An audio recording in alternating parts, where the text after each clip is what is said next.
and welcome to Marie+One. I'm Marie, and today's plus one is Ethan. I Yes, just realized I forgot to ask you how you say your last name. it's all good. You can just call me Oh, Kusha K. Kusha K. Okay, Yes. okay.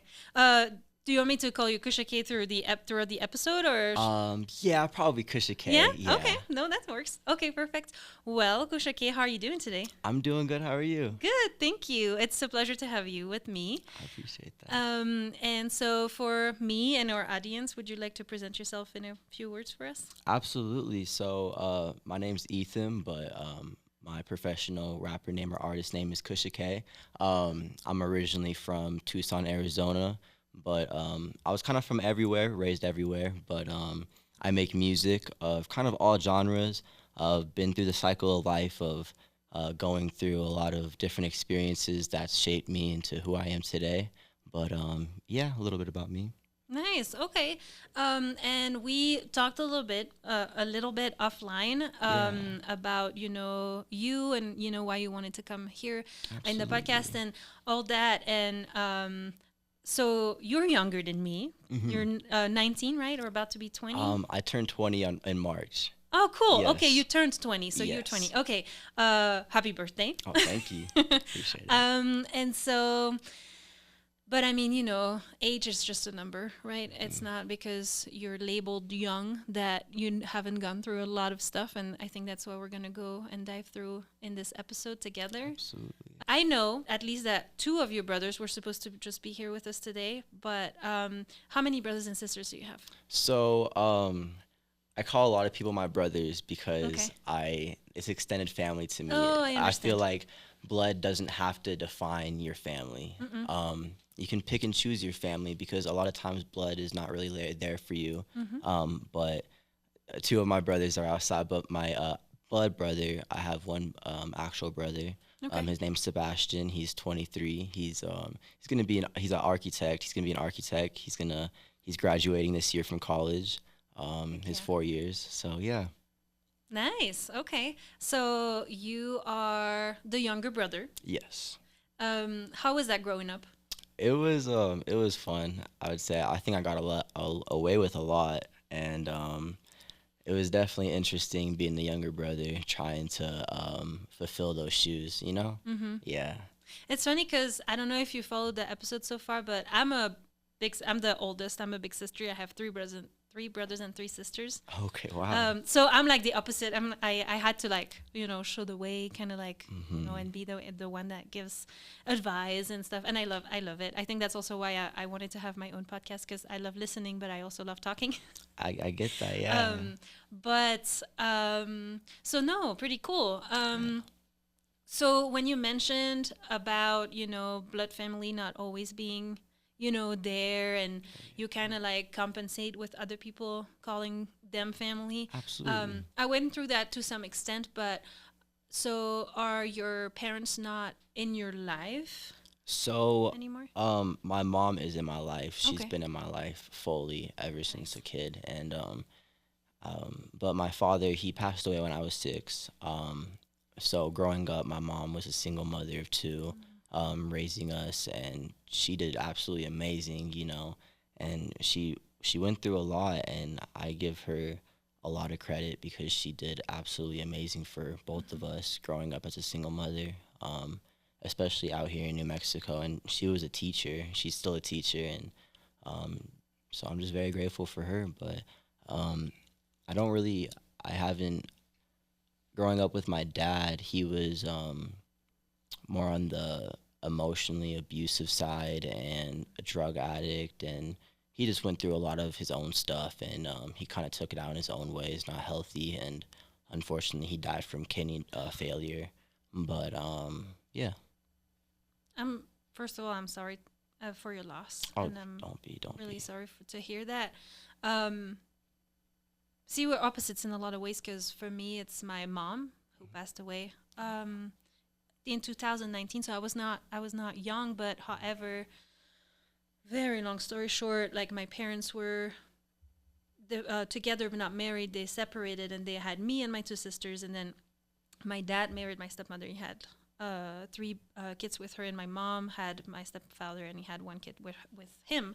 But early on, we were through the like um, judicial like battles and stuff with the courts and all that, and I stopped seeing my mom probably when I was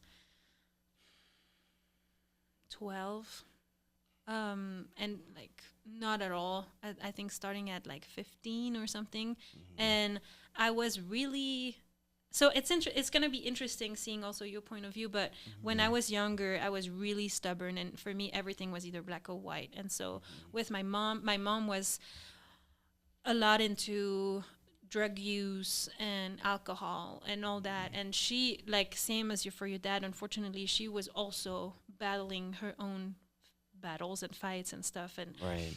now that I'm older and I'm a mom myself, I feel like I see things differently. Hmm. And because when you're a kid, I mean, your parents, it's like, it's almost like that's their role, right? That's their title, Right. and that's what you expect them to be. And so when they're not, it's like, wait, no, you're supposed to be my mom. You're supposed to have your shit together. And Right. pardon my French, but it's like, no, Absolutely. you're supposed to not do all that and show me the example. Hmm. And so I went through a lot of that, and not talking to her and always saying I'll never see her again. She'll never meet my children and this and that. And then I moved here because I'm from Belgium, and I moved here, and then like 6 months after I moved here, well, it's not related, but she passed away, and I was not talking to her. And now it's been 4 years, and I'm like, well, cool, Marie, you were stubborn, but now it's over. There's no more, Right. In your case, of course, you were 6, so there's no, I mean, what can you do at that age, at that point? But Yeah. if you could, I mean, being the age that you are today, and the stuff you went through, and we'll start digging into that. But is there anything that you would like to tell your dad today? Um, I wish that he seeked professional help and that he reached out Mm-mm. because I don't think he did, and I don't think he had that support in his life really ever. And maybe he did, but it wasn't what he needed. Mm-hmm. So I feel like he should have, maybe that was going to a mental institution for a little bit, but I don't know. I just feel like he could have done better. Mm-mm. Were they together when that happened with your mom, or? It was a little tricky. So they divorced when I was, I think, 4 or 5, and Mm. he was living at the apartments down the street from us. Mm. And so we would go and see him on like the weekends and everything. And but when he died, I think, yeah, they were divorced, and he actually proposed to another woman and tried to get her to marry him. Just, I don't know, just why, but he did. So yeah. Mm. What a traumatic event growing up. Yeah, there was a lot of traumatic trauma in those like 6 years growing up, I'd Mm. say. Yeah. And I mean,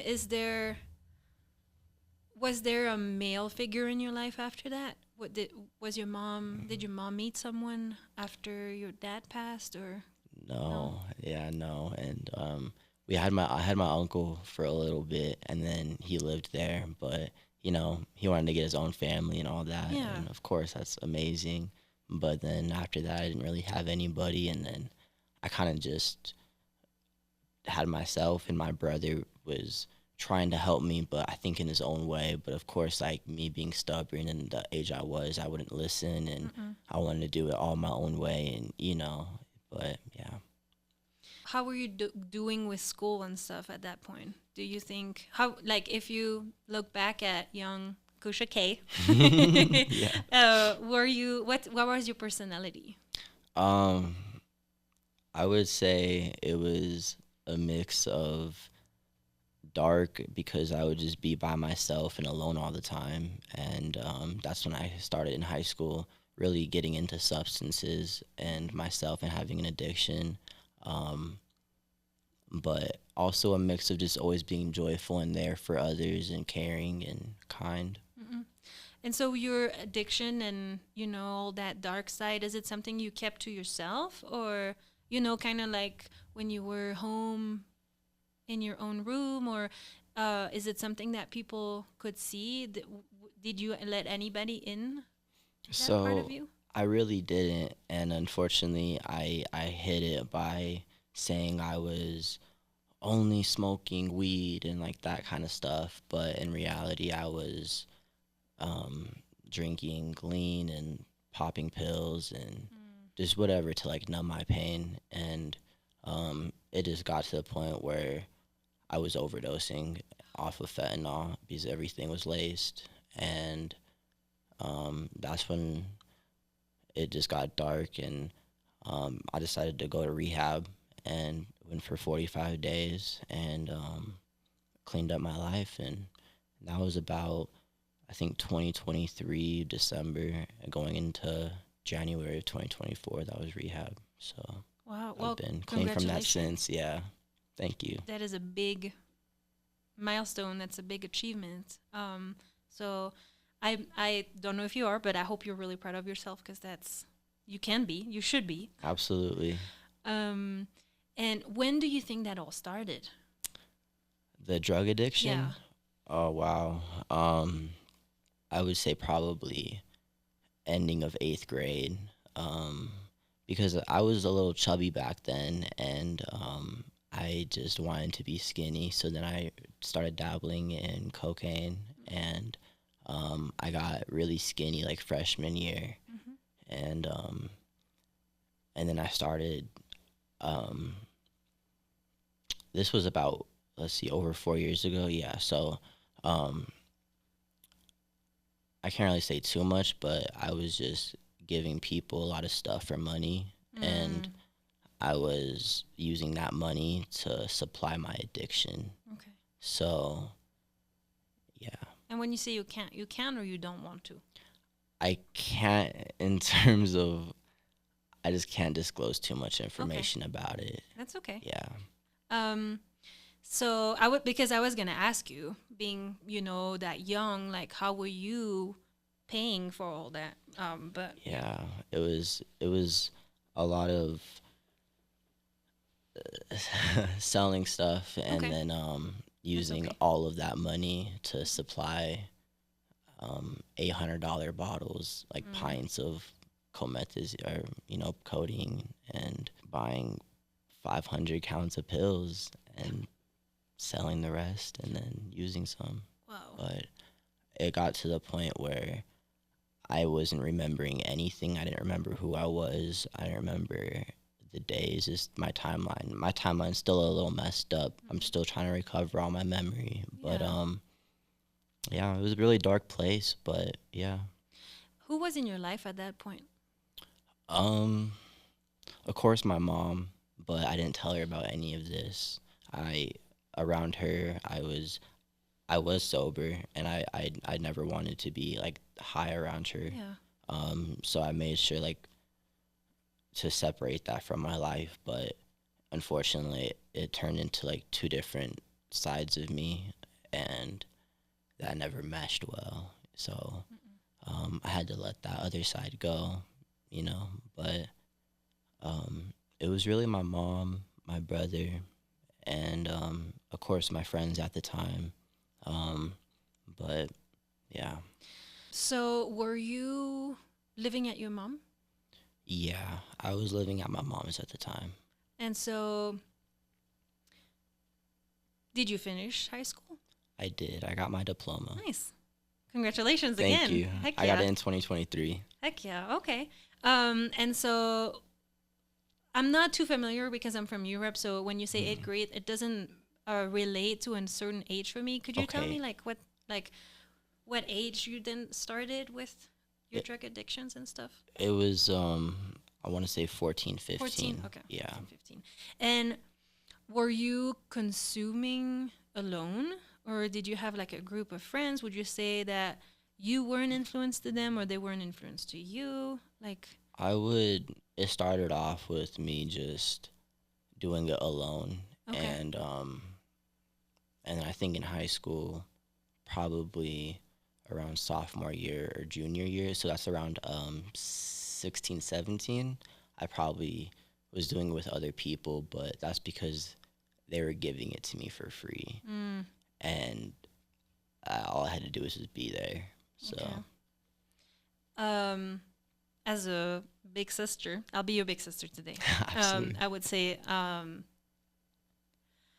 pieces of shit, yeah, you know. But absolutely. um, so you mentioned that one of the factors why you started was you wanted to lose weight. Hmm. So related to your appearance, Hmm. um, would you say that it's one of the main reasons, or is there any other reasons, or because it seemed cool, or Um, because actually, it was I the first time I did it, it made me not want to eat for a little bit, okay, and I was like, I didn't have that feeling. I've never had that feeling mm, up until that point. And I was like, I like that. I don't want to eat right now. Like I okay, like that feeling, and it made me feel like I had peace of mind and I was actually focused. And at the time, I didn't know I had ADHD, mm, but um, I guess when you do like uppers or whatever, and you have ADHD, it really like calms you down and actually kind of mellows you out to okay, focus. And that's what like Adderall does or things like that. okay. What did you start with? Um, I started with weed. Okay, Yeah, I think I started with weed, and if not that, it was definitely a nicotine. okay. Yeah. Um, did it make you feel better? Um, weed, yeah. Okay. Nicotine is just like I don't know. I always thought of it as like something I'm trying to quit, but at the same time, it's like hard. Mm-mm. So yeah. And I'm also asking, well, about the origins and stuff because for me, I mentioned it in a couple episodes already, but I was bullied in high school. I had no time to make friends. Like with being a big sister, I had to help my parents full time home, and so I was dropping some of my brothers and sisters to school, and then I was just rushing and running like crazy to school. And I would get to Mm, school like sweaty, red, and people were like making fun and jokes. And it, high school wasn't a fun time for me, um, okay. but also I like to say that I didn't grow up with social media being that present in school for me. So once I was leaving school, the bullying stopped until the next morning. Right. So how was your experience? Was it just like regular? You didn't experience any of that, or how was it for you? Yeah, I experienced a lot of bullying in elementary, middle school, and high school. So all throughout my life, and really all of that, I feel like made me stronger. But like what really tore me down was what really happened to me in like my early development. I feel like in my early life, Mm-hmm. and that kind of like deterred me and wanted me to use substances and turn to that. Mm-mm. Do you feel better today? Do you feel like because I feel like uh, we're like slowly moving through. Okay, no, let's go back. I want to rewind real quick. So you were using Hmm. and you were hiding from your mom Yeah. and from your brother, I'm Yes. assuming too. Yes, and chunks of things I would tell him and I would involve him with, and it just would always make me feel even worse and like guiltier. Mm. Yeah. Did he try to kind of like get you off of it Oh, or? absolutely. He always tried to get me out of that Mm-mm. lifestyle, and I think you just can't help somebody who doesn't want to be helped until they're ready. You know? Mm-mm. Yeah. I feel that, um, especially as a big sister, and Hmm. especially because you go through stuff, and I mean, I see a lot of me and my sisters sometimes, Hmm. and a lot of who I was, and and you've been through some stuff, so you're like, hey, you want to kind of like light the way or let them, tell them stuff so they don't make the same mistake, they don't fall the same, on the same rock as you did. But Right. but like you said, it's when people have also to make their own mistakes and learn the hard way sometimes because that's the only way you're gonna learn. But Absolutely. okay, so your brother was there for you, the best that he Absolutely. could at the time. I want to say, Absolutely. Absolutely. probably same for your mom. Oh, Um, absolutely. Yes. and what triggered you? What happened? What triggered you to make a change? Um, I was in rehab, and when I was in rehab, I something just clicked. I think just being away from that life and away from everybody and just meeting new people I didn't know at all in a new environment, um, and having like therapy sessions for 5 to 8 hours a day and really trying to get a goal in place for like our lives like really changed my life Hmm. and really helped me. And what happened for you to go to rehab? Um, well, I overdosed off of Percocets, and they were laced with fentanyl.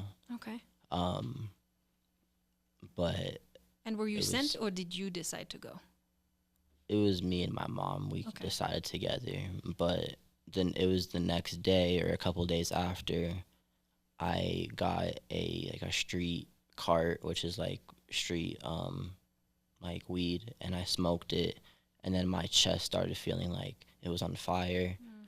So, and then I told my mom, and she was just thought I was like relapsing on like acid or something. And after that, she was like, "Yeah, you need to go to rehab." And I was like, "Okay." So we just searched around the next day, and then found one, and then next morning after that, went off to rehab. It was like I think December 8th is the day I went in of 2023. Okay. And how did that go? Like, Yeah. how did it feel like to be there? I actually liked rehab a lot. Okay. I met a lot of cool people in there and met and had a lot of meaningful relationships. Just with like, it was all like 30, 40, 50 year olds. And like, there was even an 80-year-old. And I know I can't say their names or disclose any of that, but it was just a lot of good relationships in there that helped, I think, all of us move forward in life and realize that community is what helps people, and stay strong. And self isolation is Mm. just leads to temptation and all that. Do you still have contact with them? I have contact with two people. Yeah. Nice. Um, so you've been sober since, oh, you said since 2023, Yes, of December. December 2023. And did you find anything else to cope with, all that dark side of you had since you were really young? A lot of God. Okay. Yeah, a lot of God and um, a lot of music. That's what really inspired me to actually start making music. When I was in rehab, I had a journal that was like this thick, and every day I would just write and write, and I filled up the whole thing by the time I was done, and it was just all like songs and stuff. But after that, I actually just threw away the journal. I even look at it. I just kind of said, fresh start. Okay. But yeah, that's what kind of led me to wanting to make music more. Because at the time, 6 months prior, about June of 2023, that's when I really started making music, and ever since, it's just been a passion. Thank you. Yeah. Okay. Do you have where can we find you in Okay, your so music? you can find my music on SoundCloud. Um, I'm trying to get all of my music, like all the licensing approved and cleared for um, Spotify, Apple Music, all of those other platforms as well. But you can find all my music on SoundCloud at Kusha K. Nice. Yeah. Okay. And because you had a set last night, I saw, right? How Not did that last go? night. Oh no. Actually, it's actually next Oh Saturday. no, I thought it was Yes. last night. I'm sorry. No, Okay. you're all good. Well, I hope it's gonna go. I'm sure it's gonna go really well. I But appreciate so it. by then the episode's gonna be out. Oh So if yeah, people wanna go check you out, absolutely. um, where are you gonna be? I'm gonna be at Opposite, so it's I you can ask me, DM me for the location at Kusha K on Instagram. Okay, It's easy as that, perfect. Kusha K. Nice. Heck Yeah. yeah. Awesome. So you said so you started the music kind of like when you were ready to move on from all that addiction, I'm assuming, or ish. maybe a little bit before. Yeah, I started music a little bit before when I was still in the addiction, but when I went to rehab, I think that's when I started thinking of my music as a journal, Mm-hmm. that's what I use my music as therapy and a journal, so I can just document my life and things I'm feeling and things I've gone through and going through. Mm-hmm. Um, yeah, and yeah, it just really helps me a lot, and I just hope it helps other people out too. Yeah. And when you mention God and a religious journey, were you always involved in religion, or is it something that started also with kind of like the new you?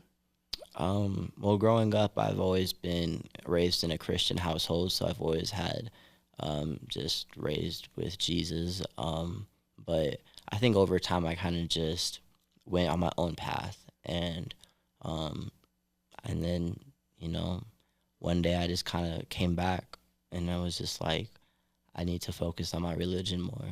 Mm-hmm. Yeah. Okay. Um, how does that translate today? Do you go to church or do you go to Bible studies? I say that I know nothing about it because I'm not religious, but I hmm love hearing about other people's path and journey through that too. Oh, absolutely. I don't go to church right now, but I used to go to a men's addiction group for about Mm. like 2, 3 years at Sagebrush, and that's a church out here. Mm-hmm. And we've been going to that church, since since like we moved here, pretty much like 10, 12 something years, a Mm-hmm. long time. But we don't really go too much. I know my family watches the services online, Okay. but yeah, Okay. Thank you for sharing. of course. So you graduated, and right now, do you live off your music, or do you have a job or another passion? So right now, I'm not living off my music. I think I'm gonna tell everybody you can't live off of music unless if you, I don't know how to say this. I guess sell out.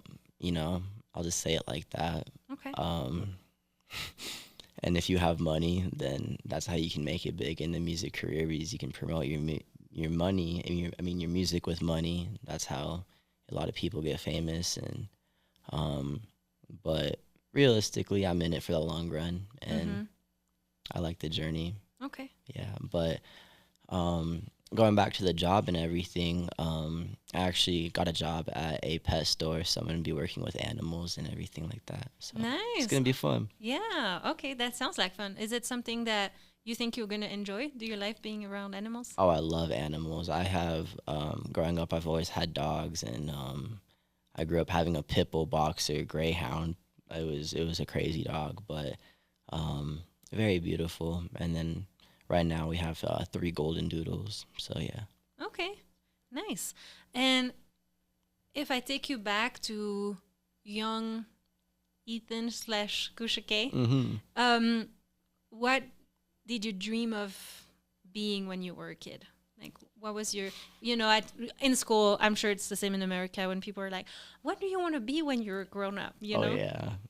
Um, wow. As a kid, I just I wanted to be an entrepreneur, and I still do. Okay. But yeah, I just always wanted to be an entrepreneur. But like as like a young kid, I wanted to just, I think, what did I want to do? Like firefighter, stuff like that, Mm-hmm. But um, throughout high school, when I was like 16, I wanted to be an entrepreneur. Okay. Nice. Well, it's funny when you say firefighter because in that first episode with Melissa, she's a firefighter, and we were joking because I love watching firefighter shows, hmm and I think in like there's a little part of me that would have dreamed to be a firefighter, Right. but then when you see the requirements And you see the and reality. the reality, Yeah, you're like, it's like wow. okay, yeah, maybe maybe this Maybe is an actor for it. right, yeah, right, yeah. I'm sure I would be amazing in in that type of show for sure. Oh yeah. Yeah, no, so okay, an entrepreneur. That sounds, and I mean you're 19, so who knows, Oh, 20. right? Yeah, Oh, 20, I'm so absolutely. sorry. No, don't be. Um what life has in store for you. Absolutely, absolutely. Um, and as your big sister today, I want to say you have to follow your dreams and whatever flame burns in you, you know? Absolutely. Everybody, when I wanted to move here, everybody was thinking that I was crazy, and then I moved here and got married with my husband, and this is my dream life. And but also, see, it's interesting, and that's why I wanted to maybe circle back to the social media. Oh yeah. And how you feel on social media, because for me, um, I thought about the podcast for a long time, but growing up, there was a lot of there's always been a lot of criticism from my family. Absolutely. And everything I would share or post or anything, it was always like, oh, but you look fat in this one, or oh yeah, you changed, or this and that. And so I haven't posted anything on my personal Instagram for the longest time, because I'm just like, it's fine, I'm just not going to share anything. And to the point that my son has no presence on social media. He's about to be 2, so it's also normal. But Oh yeah. we have a special app for just family, and because I don't want him to be in the same dynamic of being judged by with any picture I share about him. But trying not to lose my train of thought. I always do that. I go like a million places, and then I'm like, and usually I circle back, and then I'm like, circle back. Oh yeah. So it took me a long time to start the podcast, because I was always thinking, what is my family gonna think, and all that good stuff. And then it just so happened not too long ago that I just realized that my family is gonna be the way they are, no matter what, and that I can't change them. And I was just confronted with myself, and I was just like, well, so are you gonna let that stop you, or are you gonna just go? Because I feel like talking to people is my calling. But so and I was just like, okay, F it, I'm just gonna do it. But how do you what's your relationship with social media, and how do you feel about sharing? And because also your music is, like you were saying, a therapy, so it's kind of also like a vulnerability or a vulnerable part of yourself. Absolutely. Yeah, it's tricky. It's so tricky. Growing up, I hated social media. I still do, but as a rapper or artist or entrepreneur, you can't be scared of social media. But and that's the sad truth about it. But I still have my opinions about it, and I still handle social media in my own way. But at the same time, I feel like doing it has got me shadow banned a lot of times, and it has just decreased the amount of attention I used to get on posts and things.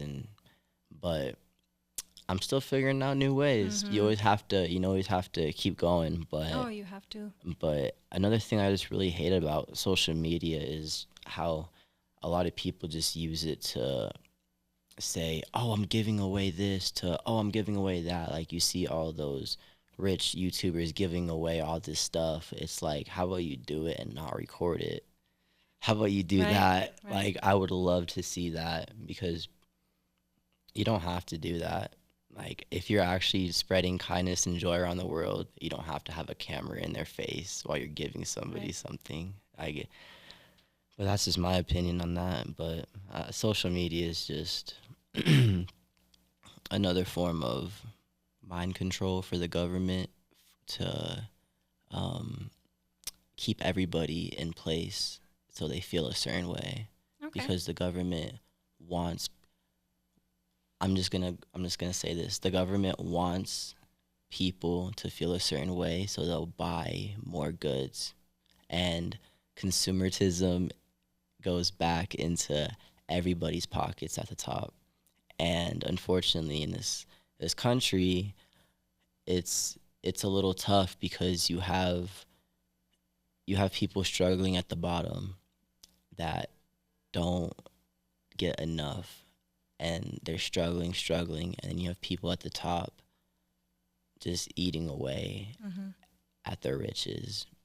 But going back to the social media thing, it feeds off people's insecurities and makes them have to go buy more stuff, to feel better about themselves. But in reality, you don't need to do that. Like, you just have to go to the root of the problem for whoever you are, you know. And for me, I had to figure out the root of the problem for me and of my life. And because if you don't, it leads you to some dark places and some demons that you'll have to face, unfortunately, I feel like. But social media does that.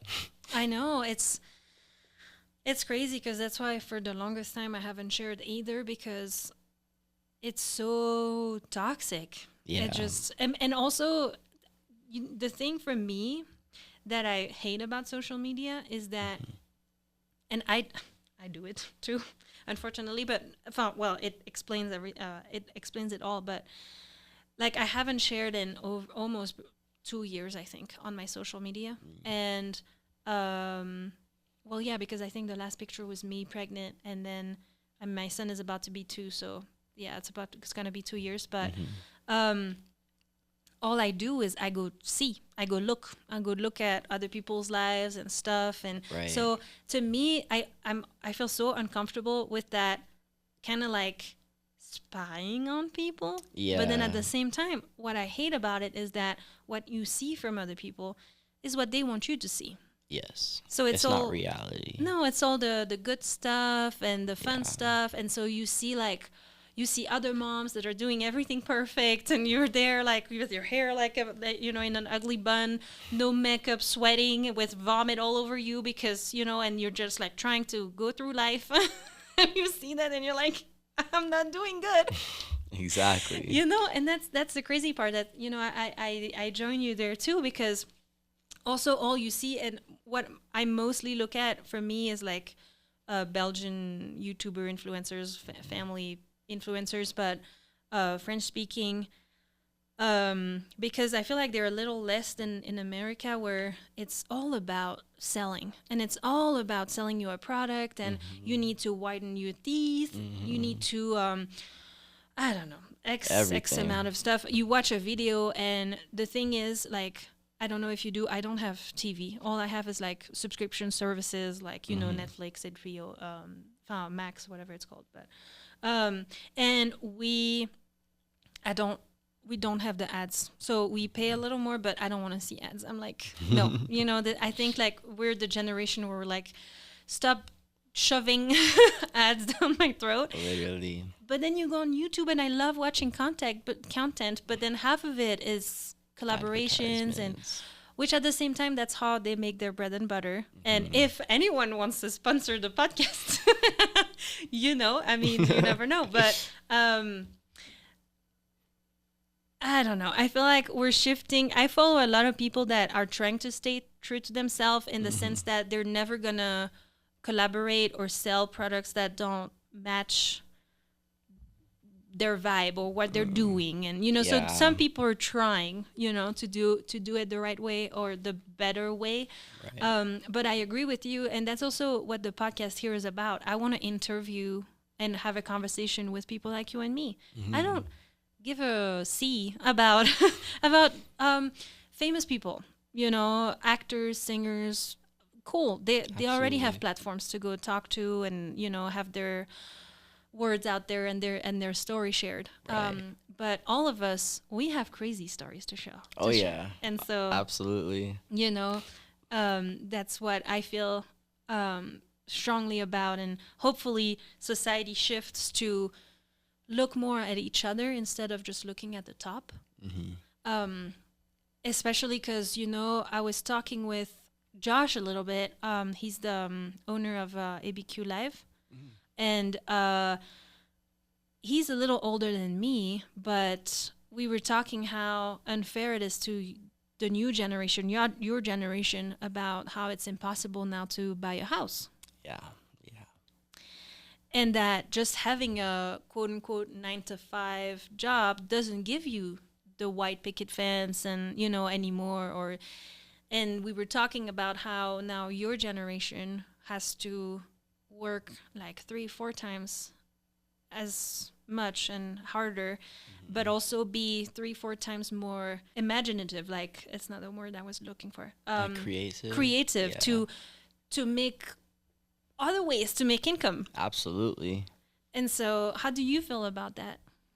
How do you feel like your next 10 years are gonna look like? Well, and I've I've been thinking about it, and my plan is to eventually have my own clothing shop Nice. out here in Albuquerque or Rio Rancho or Hmm. somewhere, And during the day, it'll be a clothing and skate shop, and in the back area, it'll be like a little skate park for everybody to go skate to.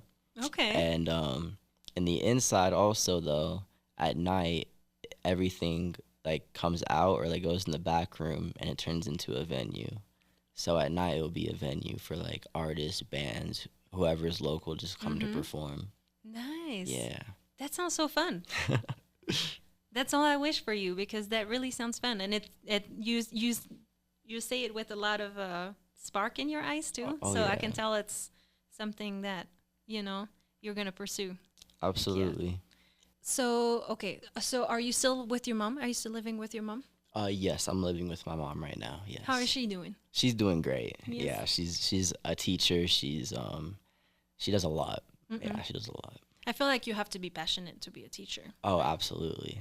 Oh yeah. Do you think you get that from her a little bit? The passion for your music and all that entertainment side of your personality. Oh, absolutely. My mom has helped me through a lot, and I definitely get that passion side from her. Nice.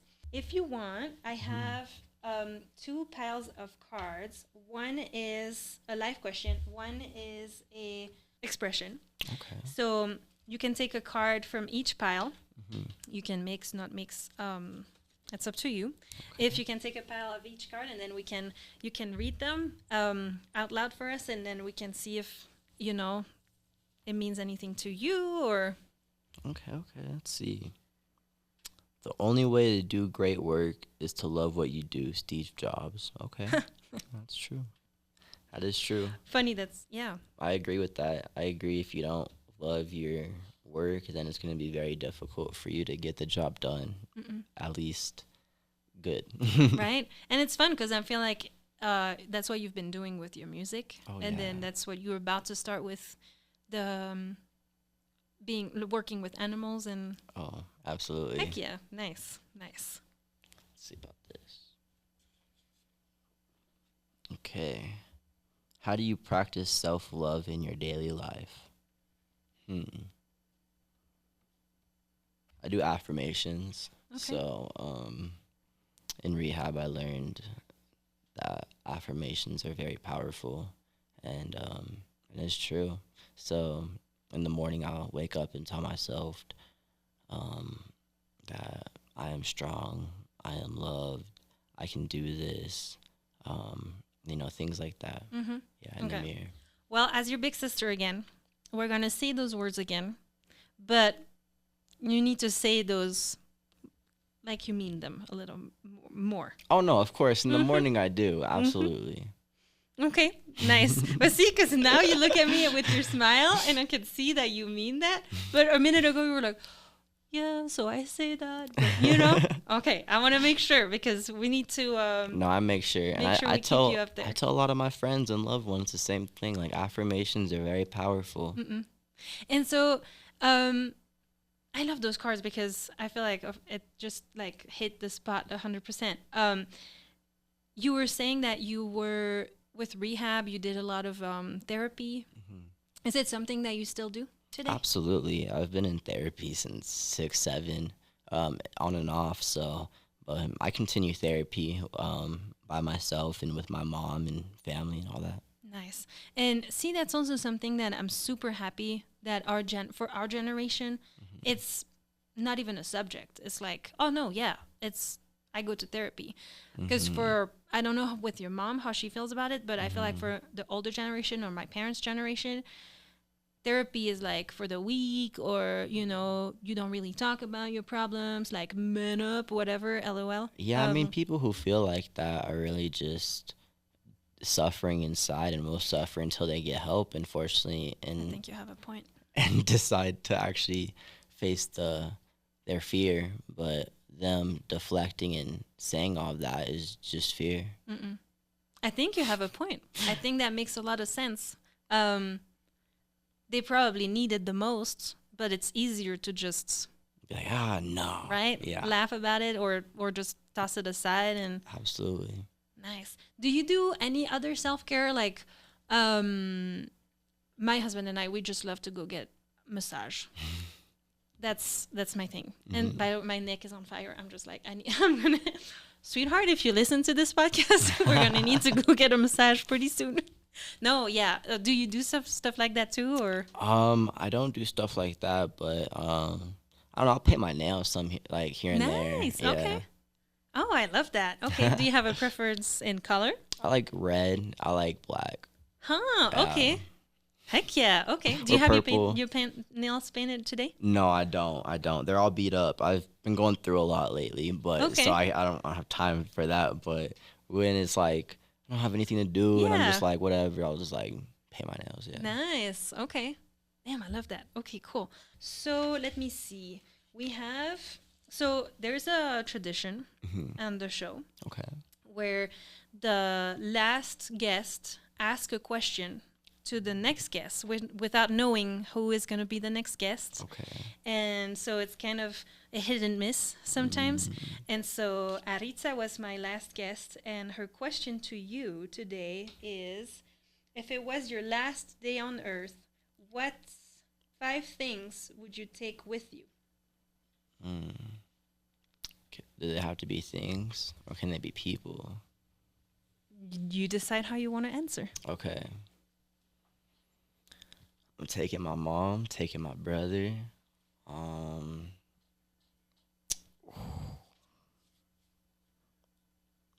taking my 3 dogs.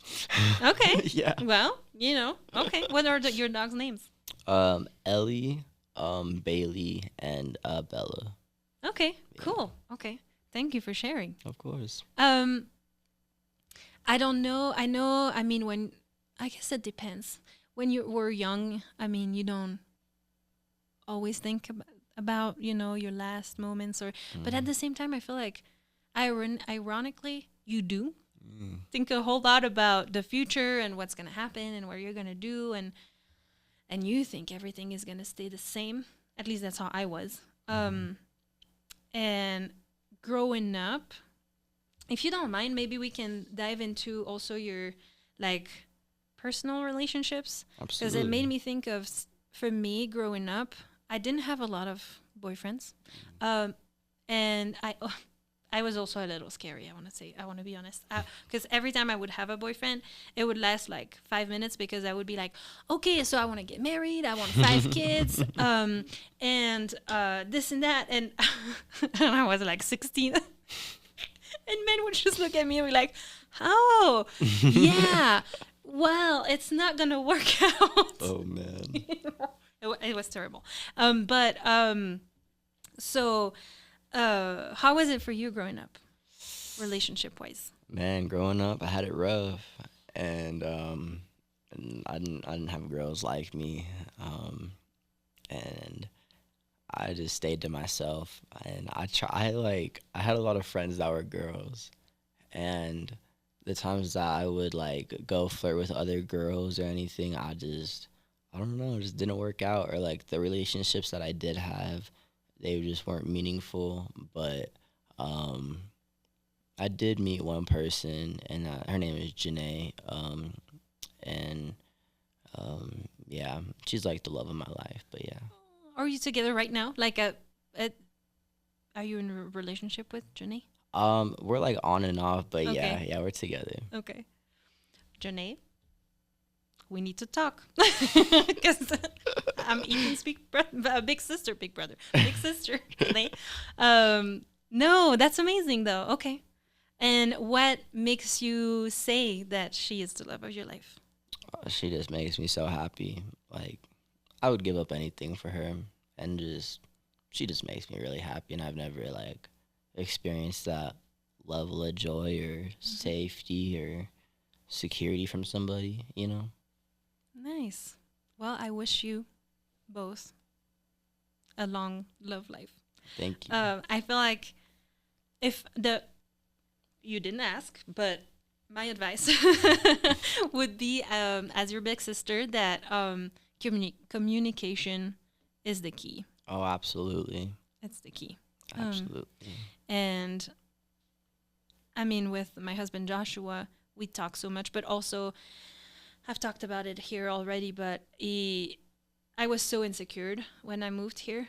I'm still a little bit, but way less than it was when I first moved here. And he didn't. At some point, he called out my bullshit, and he was like, "Okay, you have, if you love me, you have to stop, and you have to respect that I love you and I find you beautiful, and all that." And Exactly. and so yeah, but we had a lot of talking, went through that process, and same, like, if you ever have like something on your heart or something that feels wrong, talk, say it, because it's just gonna build up, and Oh, absolutely. that's how you build up resentment and all that, and that's just the beginning of the end. But of course, it's always easier said than done. Do you have any advice for us on that? Ooh, I would say, if you truly love somebody, then you would do what's right for them at the end of the day as well, and for you, for peace of mind. Nice. Okay, that's a pretty good one too. Is there anything that you would like to add or you would like to talk about? Hmm. Have you ever heard my music before? No, actually, I've listened to some stuff you posted, but I haven't before that. Okay, I okay. didn't hear about you. Which, circling back to what we were talking about earlier, I feel like it's such a shame that, like you said, and that's also like the same for like investing and stuff. If you don't have money, like, money makes money, and so I hope that I don't have a big following right now, but it's growing, and hopefully we can attract people to your music and to your Instagram page and follow you and support you in this journey. Absolutely. But it's hard. Absolutely. I've been um growing my following for about a year and a half now or so, and it's hard. Um I will say I will say it's easier said than done, but a lot of people that do this line of work have to have a lot of money backed up by it. That's what I've learned. And that's like the kind of part about it, but you can always maneuver and make your own ways, Yeah. and get across that and find different ways. So I would say never give up, because it's always a process, and yeah, it's fun. It is. And I'm sure you know about Josh and the ABQ life and all that. Absolutely. But networking wise, if you need any help, or if, I'm sure that they would be more than happy to, you know, um, guide you and help you, and so yeah, don't hesitate to reach out. You never know where it can lead you. Oh yeah. And yeah, you seem to be such a strong person. I appreciate you. At times I don't feel strong. Um yeah. Do you think that you were always like this calm and strong? No. I had to go through a lot. Um at some point I just lost my ego, and I just said, whatever happens to me happens to me, Okay. and you just have to love everybody for who they are. If some people that are listening to us right now, if they are going through their own path, with addiction, whatever addiction it may be, Absolutely. or if they have someone close to them that is going through that, what would your advice be? I would say for people that are going through it, that you need to reach out and get support first by admitting you have an addiction and telling your family, telling your loved ones, and going to get help, meaning going to a rehabilitation center and getting as much treatment as you need, whether that's 45 days. I've seen people go for 6 months, for 2 years, and it works. And you just have to stick to the process and be sure that you want it, because at the end of the day, you have to want it. Because if you don't want it, you can't save an addict who doesn't want to be saved, unfortunately. But they have to want it. I'm glad you did. wanted. And I feel like your journey is gonna last for the rest of your life. You're better right now, and you're off of it, but it's probably still a daily battle. Oh yeah. So I want to give you all the strength that I can to I keep pushing, appreciate it. and keep following your dreams. Absolutely. You seem to be I mean, it's in French we say c'est bateau, so it means like it's easy to say, but you seem to be a caring and good person. Thank you. So keep going, keep pushing, and there's always a light at the end of the tunnel. And Oh yeah. it's funny, I keep mentioning Josh's episode, but on it we talk about he had a hard time, and he doesn't like to really like plan or say like what is my life gonna look in 5-10 years, but because life changes so fast, It does. It really does.